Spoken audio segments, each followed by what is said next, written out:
I'm Adam Hunter, and you're watching MMA Roasted. UFC 178 is coming up, and I cannot wait. The main event is Demetrious Johnson versus Chris Cariaso. Johnson said he prepared for this fight by Googling Chris Cariaso. Some people are calling Johnson the fastest man in MMA. Those people obviously have not seen Wanderlei Silva run from a drug test. But don't count Cariaso out. The man has so much agility, he was able to jump over 7 fighters to get a title shot. Also, Donald Cowboy Cerrone is fighting Eddie Alvarez. Look, I'm not saying Cowboy's bad with money, but he's already spent his fight of the night bonus. Cerrone is on a major winning streak, and hey, at least one Cowboy is winning. Speaking of the Cowboys, the first openly gay football player, Michael Sam, has joined the Dallas Cowboys. A lot of people are concerned that he's going to be in the locker room and see Tony Romo's vagina. Also on the card, Dustin Poirier taking on Conor McGregor. Before the fight, McGregor plans on inducting himself in the UFC Hall of Fame.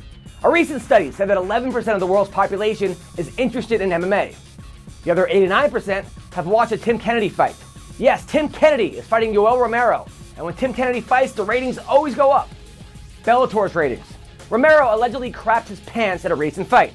It was the biggest adrenaline dump in UFC history.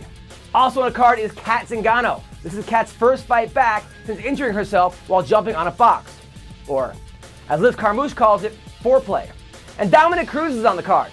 Vegas odds are 3-1 that Cruz injures himself during his walk out to the octagon.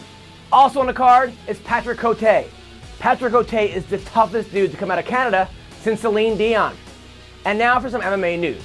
Tito Ortiz and Stefan Bonnar got into a brawl last weekend. All I gotta say to you is, poor Jenna. I don't know how she put up with you all those years. And to be honest, I've seen better acting on RedTube. Their fight will air on Throwback Thursday. Word is the ring girl is going to be Betty White. After beating half of the 4 horsewomen, Betch Caraway is officially known as the Horse Whisperer. Congrats to Roxanne Modafferi on her big win in Invicta. I haven't seen Roxanne this fired up since she discovered Pokemon. Karen Bryan has come a long way since playing Hillary Banks in The Fresh Prince of Bel-Air. Breaking news. Dog the Bounty Hunter announced that he is this close to finding War Machine. Right now, War Machine is looking at 30 years to life in prison, or having to watch 7 Jake Shields fights. Melvin Gillard just did the Cocaine Bucket Challenge. BJ Penn announced he's coming out of retirement to fight Mike Dolce. The new Ultimate Fighter season aired last week, and it will crown the first ever women's strawweight champion. Bryan Caraway has already called out the winner. The first episode was a war, where Randa Marcos upset Tisha Torres. Roger Goodell claims he didn't see either girl get hit.